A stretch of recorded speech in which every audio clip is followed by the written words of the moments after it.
warahmatullahi wabarakatuh. Waalaikumsalam warahmatullahi wabarakatuh. Selamat siang. Pada kesempatan kali ini kita akan membahas tentang 3 sistem ekonomi, yaitu yang pertama adalah sistem ekonomi tradisi, sistem ekonomi komando, dan sistem ekonomi pasar. Pada saat ini saya akan membawakan sistem ekonomi yang pertama, yaitu sistem ekonomi tradisi.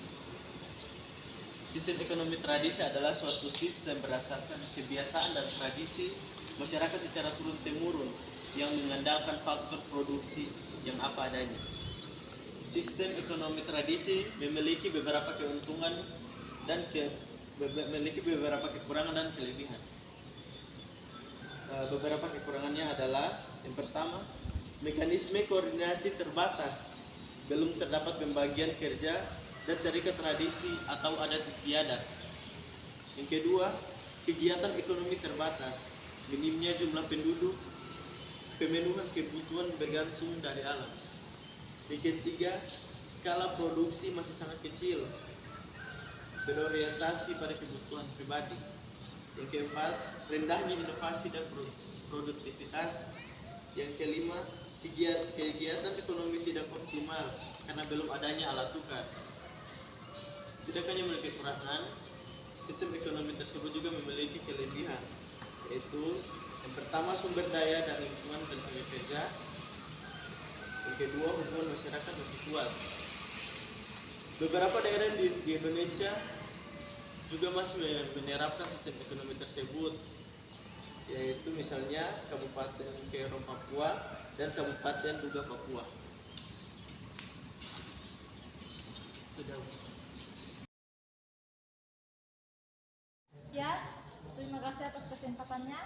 Di sini saya akan mencoba menjawab pertanyaan dari saudari Marcelina. Bunyi pertanyaannya yaitu, kenapa di Indonesia tidak diterapkan sistem ekonomi komando? Menurut saya, karena sistem ekonomi komando itu kurang cocok dan kurang tepat diterapkan di negara kita Indonesia ini. Karena pada sistem ekonomi ini, pihak swasta dan pihak masyarakat dibatasi dalam berbagai hal dan berkreasi dan berinovasi. Sedangkan negara kita ini masyarakatnya sangat kreatif dalam berinovasi menciptakan usaha-usaha. Dan apabila negara kita diterapkan sistem ekonomi komando, maka masyarakat kita tidak lagi berinovasi. Karena pengolahan perekonomian akan diatur penuh oleh pemerintah. Hal tersebut dapat mengurangi nilai kemandirian masyarakat untuk membuat usaha dan berinovasi. Mungkin itu saja. Apakah saudari menerima jawaban dari saya? Terima kasih. Assalamualaikum warahmatullahi wabarakatuh. Waalaikumsalam warahmatullahi wabarakatuh. Terima kasih atas waktu yang diberikan kepada saya. Di sini saya akan membawa materi mengenai sistem ekonomi pasar. Sistem ekonomi pasar adalah sistem yang seluruh kegiatan ekonominya mulai dari produksi, distribusi, dan konsumsi diserahkan sepenuhnya kepada mekanisme pasar. Untuk itu kita masuk dengan ciri-ciri ekonomi pasar. Yang pertama, sumber daya ekonomi dimiliki serta diatur swasta secara bebas. Kedua, terdapat pembagian kelas atau status dalam masyarakat, yaitu kelas pekerja, buruh, dan pemilik modal. Adanya persaingan usaha yang ketat dalam kegiatan ekonomi. 4. Pemerintah tidak melakukan intervensi atau campur tangan dalam pasar. Pemilik modal berhak memiliki sumber produksi. Dan di sistem ekonomi pasar juga akan mempunyai kelebihan dan kelemahan. Kelebihan dari sistem ekonomi pasar. Yang pertama, setiap individu bebas melakukan kegiatan ekonomi sesuai dengan keahlian dan keterampilannya. 2. Masyarakat dapat mengembangkan inisiatif dan kreativitas. 3. Terdapat persaingan usaha dalam membuat produksi. berkualitas. 4. Terdapat efisiensi dan efektivitas secara kegiatan ekonomi berdasarkan prinsip ekonomi. Kekurangan dari sistem ekonomi pasar: yang pertama, terdapat persaingan tidak sehat karena timbulnya eksploitasi ekonomi oleh pemilik modal. Terdapat modal yang terpusat sehingga menimbulkan monopoli yang merugikan masyarakat. 3. Terdapat kesenjangan ekonomi karena distribusi pendapatan tidak merata. Kebebasan perekonomian mendorong ketidakstabilan perekonomian rentang kritis. Pemanfaatan SDA sering tidak memperhatikan kelestarian lingkungan. Mungkin itu saya materi dari saya. Sekian dan terima kasih. Assalamualaikum warahmatullahi wabarakatuh. Perkenalkan, nama saya Juliani Nihelu. Saya di sini ingin bertanya kepada Muhammad Tegar Letemya. Bunyi pertanyaan saya adalah, apakah sistem ekonomi tradisional efektif atau tidak? Terima kasih. Assalamualaikum warahmatullahi wabarakatuh. Waalaikumsalam warahmatullahi wabarakatuh. Di sini saya akan memberikan pertanyaan kepada saudara Kamilan Wiluru, di mana pertanyaannya adalah faktor-faktor apa saja yang mempengaruhi sistem ekonomi pasar.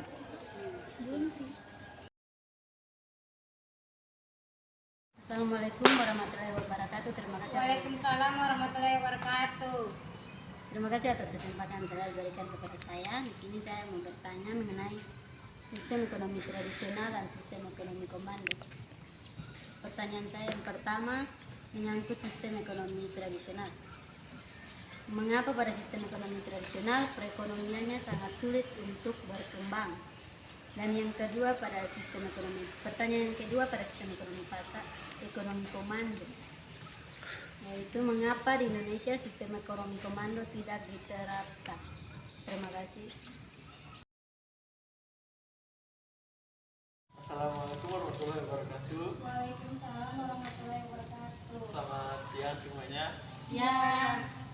Ya, pada kesempatan kali ini saya akan menjawab beberapa pertanyaan dari teman-teman sekalian. Yaitu yang pertama, pertanyaan dari saudari Marcelina Sirmena, di mana bunyi pertanyaannya adalah, mengapa pada sistem tradisional perekonomiannya sangat sulit? Ya, jawabannya adalah karena pada sistem perekonomian tradisional, masyarakat hanya sebatas menutupi dan memenuhi kebutuhan hidup mereka tanpa melihat keuntungan. Pada sistem ini, masyarakat cenderung menggunakan alat-alat tradisional tertutup dari dunia luar. Yaitu pertanyaan selanjutnya. Ya, oke. Pertanyaan selanjutnya berasal dari saudari Juliani Nihelu, di mana bunyi pertanyaannya adalah, apakah sistem ekonomi tradisional efektif atau tidak?